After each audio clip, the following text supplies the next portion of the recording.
नमस्कार दोस्तों, स्वागत है आपका आपके YouTube चैनल करें स्टडी IQ में।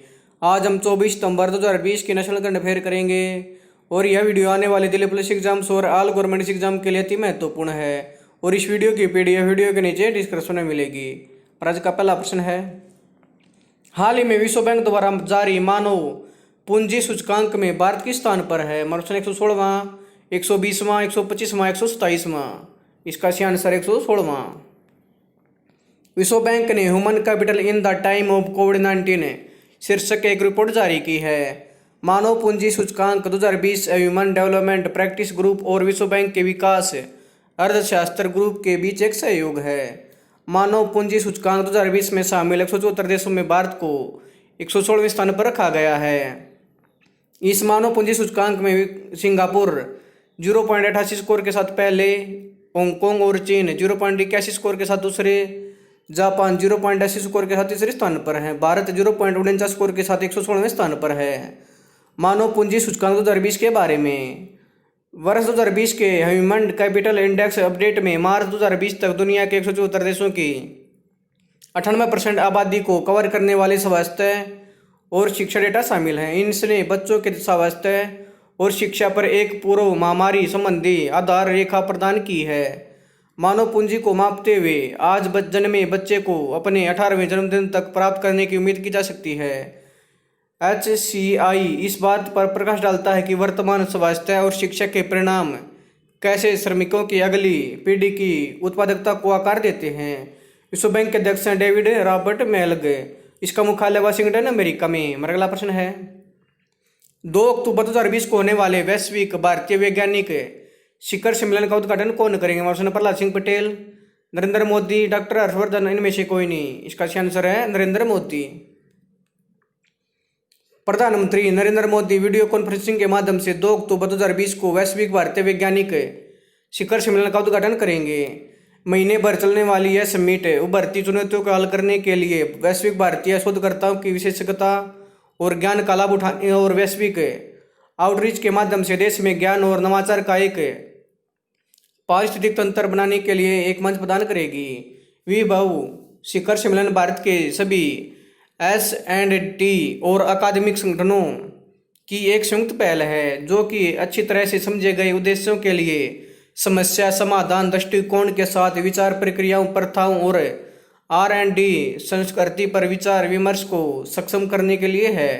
अगला प्रश्न है, हाल ही में कौन सा भारतीय संस्थान 16 से 30 सितंबर 2020 तक स्वच्छता पखवाड़ा बनाएगा? प्रश्न भारतीय बटालियन, भारतीय रेलवे, भारतीय वायुसेना, भारतीय थल सेना। इसका सही आंसर है भारतीय रेलवे।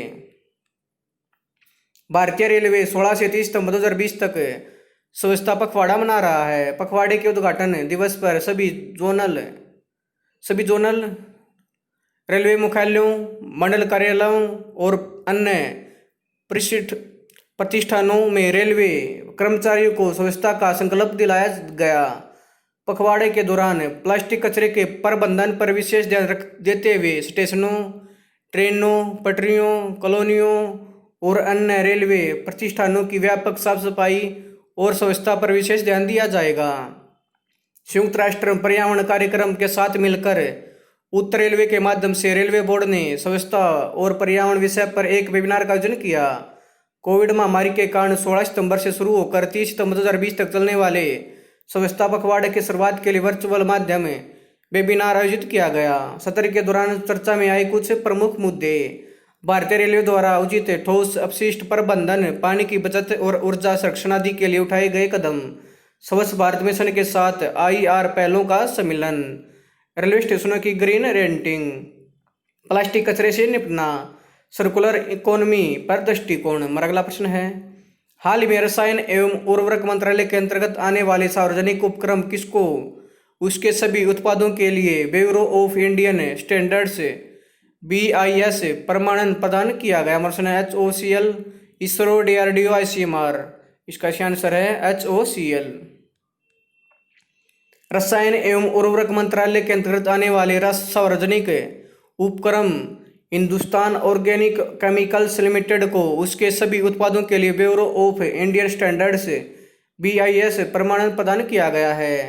HOCL अपनी स्थापना के बाद से रसायन के निर्माण में अग्रणी रहा है। यह कंपनी एक या दूसरे तरीके से भारत सरकार की मेक इन इंडिया पहल का समर्थन एवं उसका कार्यान्वयन कर रही है। यह रसायन उद्योग की एक शीर्ष इकाई है जिसकी केरल के कोच्चि में विनिर्माण इकाई है।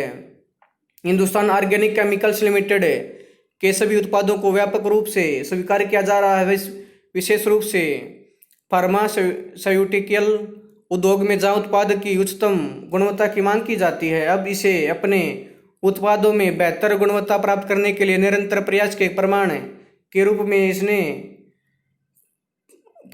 में इसे अपने सभी उत्पादों के लिए BIS प्रमाणन प्रदान किया गया है। हमारा अगला प्रश्न है, हाल ही में अंतर्राष्ट्रीय तटीय स्वच्छता दिवस कब बनाया गया? प्रश्न 19 सितंबर, 20 सितंबर, 21 सितंबर, 22 सितंबर। इसका सही आंसर है 19 सितंबर को।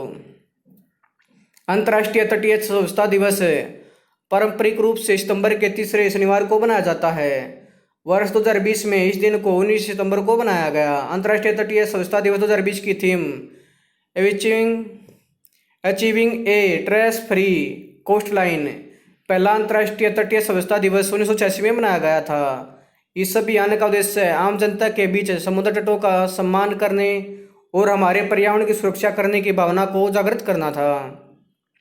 इस कार्यक्रम का लक्ष्य आम जनता में समुद्र तटों को साफ रखने और सिटी ऑफ डेस्टिंग बेजांग को एक स्वच्छ शहर बनाने के GVMC के नेक प्रयासों का समर्थन करना भी था। हमारा अगला प्रश्न है, हाल ही में किसने उच्च शिक्षा में राष्ट्रीय शिक्षा नीति 2020 के कार्यान्वयन पर विजिटर सम्मेलन का वर्चुअली उद्घाटन किया? प्रश्न प्रहलाद सिंह पटेल, राजनाथ सिंह, रामनाथ कोविंद, अमित शाह।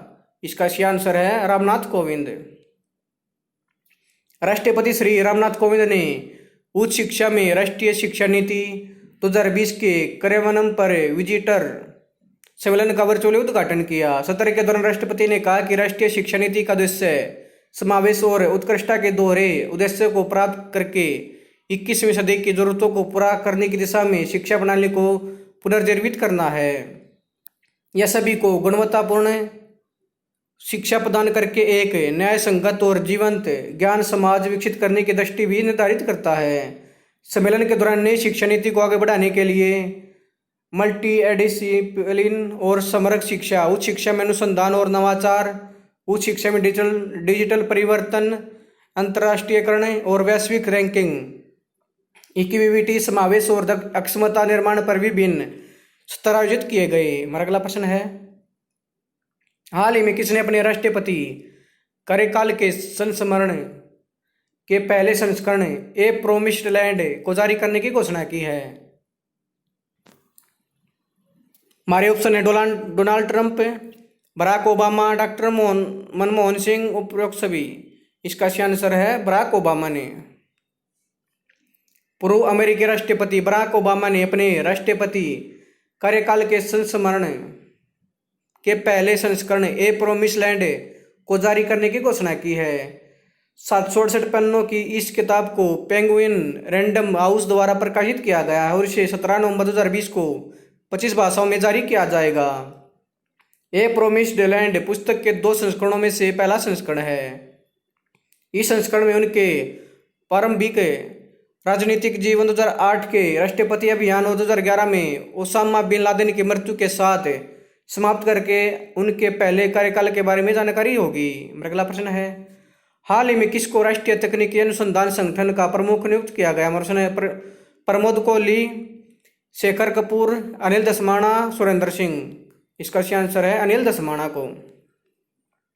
पूर्व रिसर्च और एनालिसिस विंग रा के प्रमुख अनिल दसमाणा को राष्ट्रीय तकनीकी अनुसंधान संगठन का प्रमुख नियुक्त किया गया है। दसमाणा खुफिया विभाग के पूर्व अधिकारी सतीश झा की जगह लेंगे। दसमाणा 1981 बैच के IPS अधिकारी एक पाकिस्तानी विशेषज्ञ हैं जो फरवरी 2019 में बालाकोट में हुई एयर स्ट्राइक के प्रमुख योजनाकार थे। जून 2021 में आम चुनावों के चलते उन्होंने अपना विस्तारित कार्यकाल शुरू होने से कुछ महीनों पहले छोड़ दिया था। राष्ट्रीय तकनीकी अनुसंधान संगठन के बारे में, राष्ट्रीय तकनीकी अनुसंधान संगठन प्रधानमंत्री कार्यालय राष्ट्रीय सुरक्षा सलाहकार के अधीन एक तकनीकी खुफिया एजेंसी है। इसे 2004 में स्थापित किया गया था। इसमें national institute of cryptology research and development भी शामिल है, जो एशिया का अपनी तरह का पहला संस्थान है। अगला प्रश्न है, हाल ही में नेपाल के महान पर्वतारोही आंगरीता शेरपा का निधन कितनी वर्ष की आयु में हो गया? प्रश्न 72 वर्ष, 75 वर्ष, 80 वर्ष, 85 वर्ष। इसका सही आंसर है 72 वर्ष। माउंट एवरेस्ट पर 10 बार चढ़ने वाले पहले व्यक्ति नेपाल के आंगरीता शेरपा का निधन 72 वर्ष की आयु में हो गया। उन्होंने 1983 से 1996 के बीच दुनिया के सबसे ऊंचे पर्वत पर कई बार फतह की है और बिना ऑक्सीजन सिलेंडर भी, इसलिए उन्हें अपनी चढ़ाई कौशल के लिए स्नो लियोपोल्ड के नाम से भी जाना जाता है।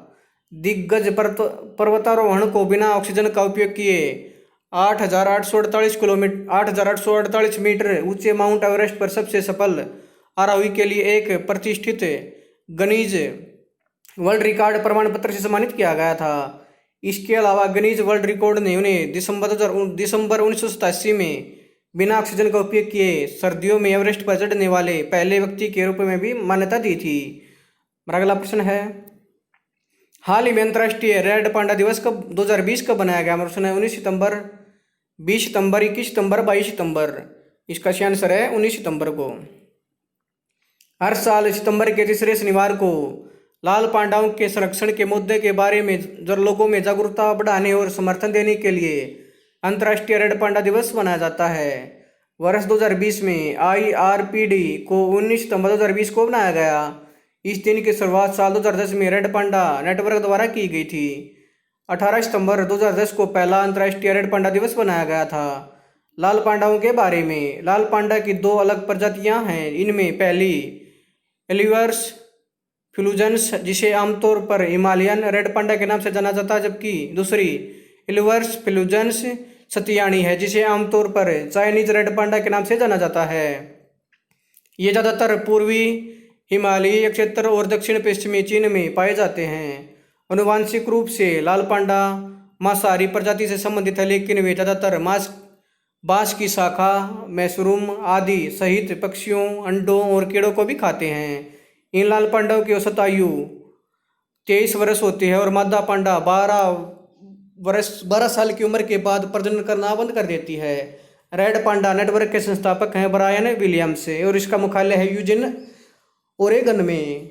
दोस्तों, अगर आपको यह वीडियो पसंद है तो आप मेरे यूट्यूब चैनल करिश स्टडी IQ को लाइक करें, शेयर करें, कमेंट्स करें, सब्सक्राइब करें और इसके बेल आइकन को दबा दें ताकि आने वाली वीडियो का नोटिफिकेशन आपको टाइम पे मिलता रहे। धन्यवाद दोस्तों।